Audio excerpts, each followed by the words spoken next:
ఎందరో మహానుభావులు అందరికీ వందనాలు. ప్రస్తుతం నేను తమిళ సాహిత్య కథలను చదివి వినిపిస్తున్నాను కదండి. ఈ పుస్తకాన్ని రచించిన వారు శ్రీ ము. అరుణాచలం గారు. తెలుగు భాషలోనికి డాక్టర్ చల్లా రాధాకృష్ణ శర్మ గారు అనువాదం చేశారు.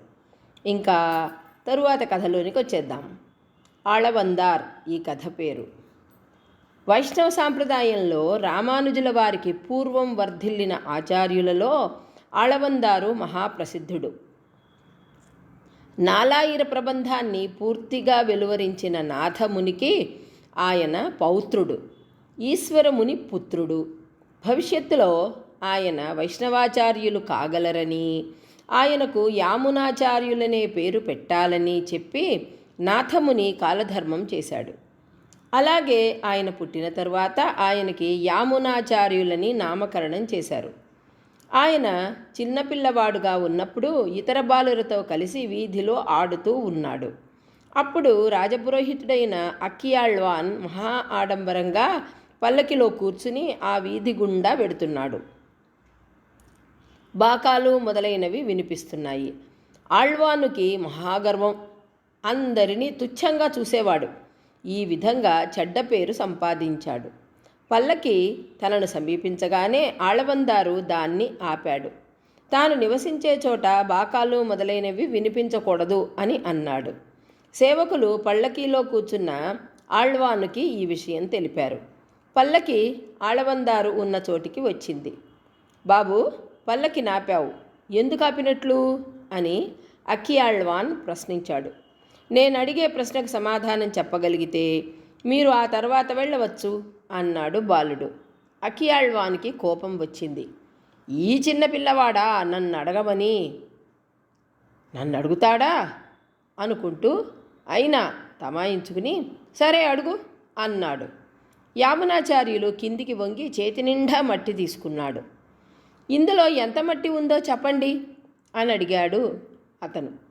అక్కియాళ్వాను తికమక చెందాడు. ఎంత మట్టి ఉందో మాత్రం ఎవరు మాత్రం చెప్పగలరు? మట్టిని ఎవరైనా లెక్క పెట్టగలరా? బదులు చెప్పలేకపోయాడు. ఏమిటలా మొహం తేలేశారు? ఈ మాత్రం చెప్పలేరా? గుప్పెడు మట్టి, గుప్పిట్లో ఉన్నది గుప్పెడు మట్టి, అంతే కదా. ఈ విషయం తెలియని మీకు పల్లకి కావాలా, బాకాలు కావాలా అన్నాడు బాలుడు. అక్కియాళ్వాన్ సిగ్గుపడ్డాడు. అక్కడ నుండి మెల్లగా ఇంటి దారి తీశాడు. తనను ఆ చిన్నపిల్లవాడు అలా అవమానం చెయ్యొచ్చా అని కోపం చెందాడు. ఆ రోజుల్లో దేశంలోని పండితులందరూ రాజపురోహితుడికి దశబంధం అనే పండిత శుల్కం చెల్లించడం అలవాటు. యామునాచార్యుని గురువైన మహాభాష్యం భట్టర్ వద్ద ఈ శుల్కం వసూలు చేసుకుని రమ్మనమని ఒక మనిషిని పంపాడు. అతను తెచ్చిన ఆ తాళపత్రాన్ని యామునాచార్యులు చూసి చింపివేశాడు. రాజపురోహితుడు ఈ విషయాన్ని రాజుకి విన్నవించాడు. రాజు ఆయన్ని తన వద్దకు రమ్మని ఆజ్ఞాపించాడు. ఆయన వెళ్ళడానికి నిరాకరించాడు. రాజు ఆయన గొప్పతనాన్ని గ్రహించాడు కాబోలు. ఆయన కోసం ఒక పల్లకీని పంపించాడు. పల్లకీలో యామునాచార్యులు రాజ్యసభకు వెళ్ళాడు. మీరు ఉభయులు తర్కించవచ్చును అని రాజు చెప్పగా యామునాచార్యులు అందుకు మా జయాపజయాలను నిర్ణయించేందుకు తగిన న్యాయ నిర్ణేతలని ఆహ్వానించండి అని బదులు చెప్పాడు. అలాగే న్యాయ నిర్ణేతల్ని నియమించాడు. రాజ్యసభలో రాణి కూడా ఉంది. యామునాచార్యుని బాల్యప్రాయాన్ని, ఆయన ముఖవర్చస్సుని చూసిన రాణి ఈ బాలుడు జయిస్తాడు అన్నది. అతను జయించడు, మన అక్కియాళ్వానే జయిస్తాడు అని రాజు చెప్పాడు. పండితుల తర్కం ప్రారంభమయ్యేందుకు ముందు వీళ్ల తర్కం మొదలైంది. మాటలు పెరిగాయి. రాజు రాణి తర్కించుకోవడం మొదలుపెట్టారు. మాటలు పెరిగాయి ఇద్దరి మధ్య. అప్పుడు రాణి అంది, ఈ బాలుడు కనుక ఓడిపోతే నా శరీరాన్ని కుక్కలకు వెయ్యండి అన్నది. అక్కియాళ్వాను ఓడిపోయి ఆయన కనుక జయిస్తే నా రాజ్యంలో అర్ధభాగాన్ని ఆయనకిస్తాను అన్నాడు రాజు.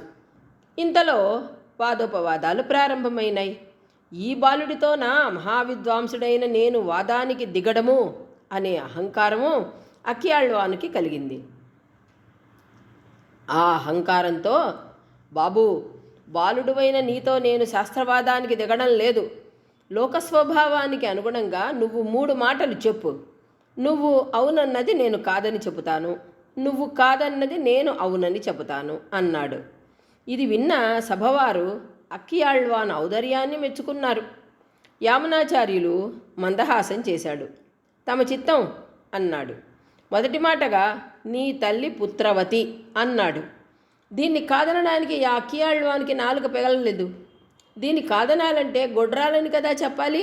ఎలా చెప్పడం? తన కన్న తల్లిని తనే గొడ్రాలని చెప్పడమా? ఆ తర్వాత రెండో మాట, ఈ రాజు ధర్మపరుడు. దీన్ని కాదనాలంటే రాజు అధర్మపరుడని చెప్పాలి. రాజుగారి సమక్షంలో ఈ మాటను ఎలా చెప్పడం? అక్కియాళ్వాన్ తెల్లమొహం వేశాడు. మూడో మాట, రాజుగారి భార్య పతివ్రత అని యామునాచార్యులు అన్నారు. ఈ మాటను కాదనాలంటే రాజుగారి భార్య పతివ్రత కాదని చెప్పాలి. ఇలా అని అక్కియాళ్వాన్ సజీవుడై ఉండగలడా? తల తెగిపోదు. అక్కియాళ్వాన్ తెల్లమొహం వేయడంతో యామునాచార్యుల్ని, ఆయన తర్కాన్ని, తెలివితేటలను సభవారు బహుధా ప్రశంసించారు. అక్కియాళ్వాన్ రజ్జాభాలంతో కాళ్ళకి బుద్ధి చెప్పాడు.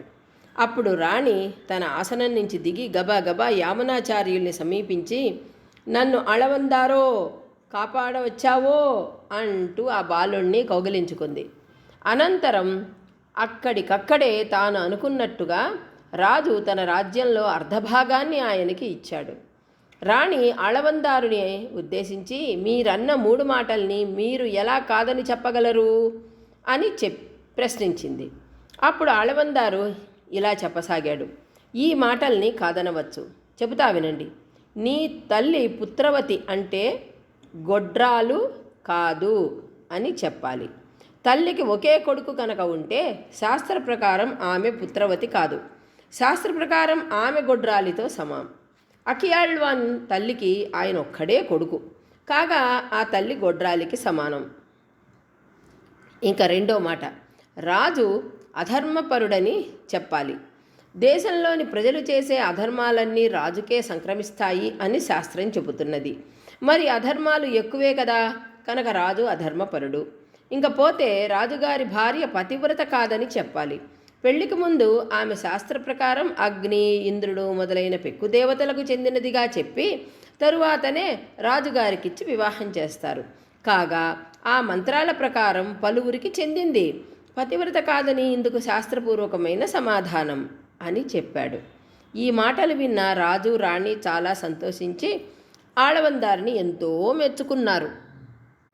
ఇలా కొంతకాలం అర్ధరాజ్యం స్వీకరించి యామునాచార్యులు రాజభోగాలలో మునిగిపోయాడు.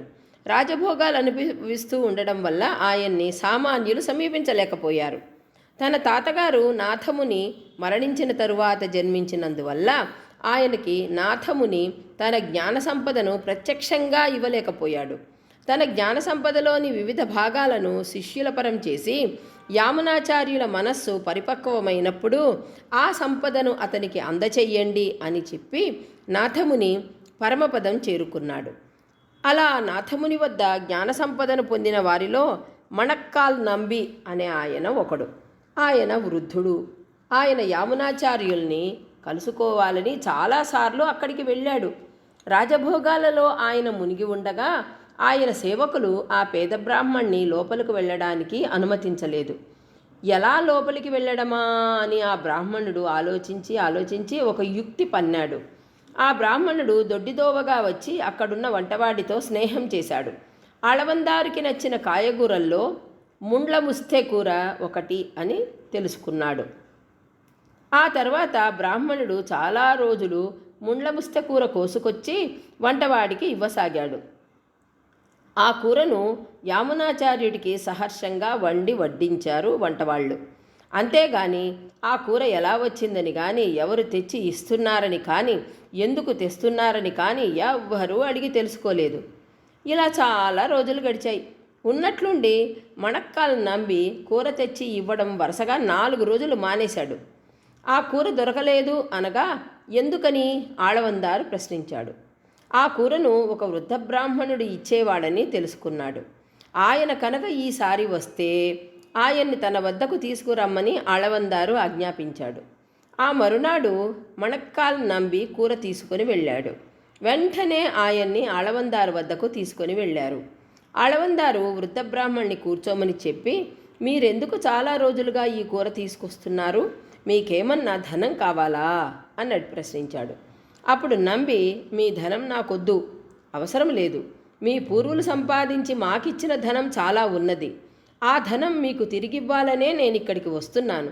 ఆ ధనాన్ని మీకు చేర్చడానికి, మా వద్ద ఉన్న ధనమంతా మీరు పొందడానికి వీలుగా ప్రతిరోజు నేను మీ వద్దకు వచ్చేందుకు అవకాశం ఇవ్వండి.